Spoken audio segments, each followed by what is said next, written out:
সর্বপ্রথম শ্রদ্ধা নিবেদন করছি বহুদলীয় গণতন্ত্রের প্রবক্তা, স্বাধীনতার ঘোষক, বাংলা রাখাল রাজা, এই জাতীয়তাবাদী দলের প্রতিষ্ঠাতা শহীদ রাষ্ট্রপতি জিয়াউর রহমান আত্মার মাগফিরাত কামনা করছি।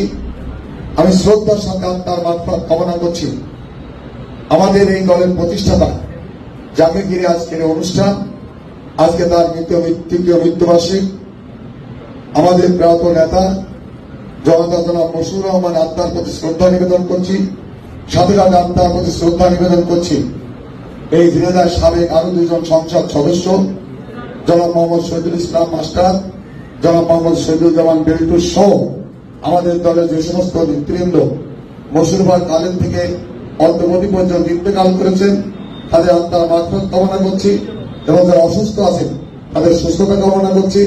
আমাদের মা, আমাদের নেত্রী, যে গণতন্ত্রের জন্য কষ্ট করে ষষ্ঠ স্বীকার করে আজও ব্যাগ টিকিটটা হয়ে 14 বছর জেল কেটে আমাদের গণতন্ত্রের অপেক্ষিত আমাদের সেই মা, গণতন্ত্রের মা বেগম খালেদা জিয়ার সুস্থতা কামনা করছি।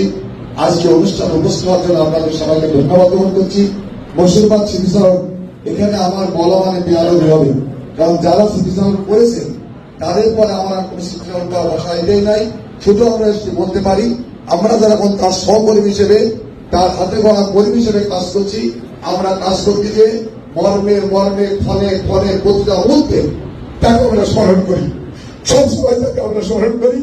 সে আমাদের যে শিক্ষা দিয়েছেন সেই শিক্ষা থেকে আমরা করতে পাই যে আমাদের কি শিখে গেছেন সেই শিক্ষা থেকে আমরা অনুরোধ করবো সবাইকে আমরা কোনো দলকে ঐক্যবদ্ধ রাখি, তার আত্মার প্রতি যেন আমরা কেউ কষ্ট না দিই, আমরা ঐক্যবদ্ধ রেখে আগামী দিনে ঐক্যবদ্ধ ভাবে এই দলটাকে যেন আমরা তার রক্তের সাথে বেমানি না করে, তার আদর্শের সাথে বেমানি না করে আমরা ঐক্যবদ্ধ ভাবে এই দলকে সুসংগঠিত করি। আগামী সংসদ নির্বাচনে ঐক্যবদ্ধ ভাবে আগামীতে আমরা গণতন্ত্র প্রতিষ্ঠা করি।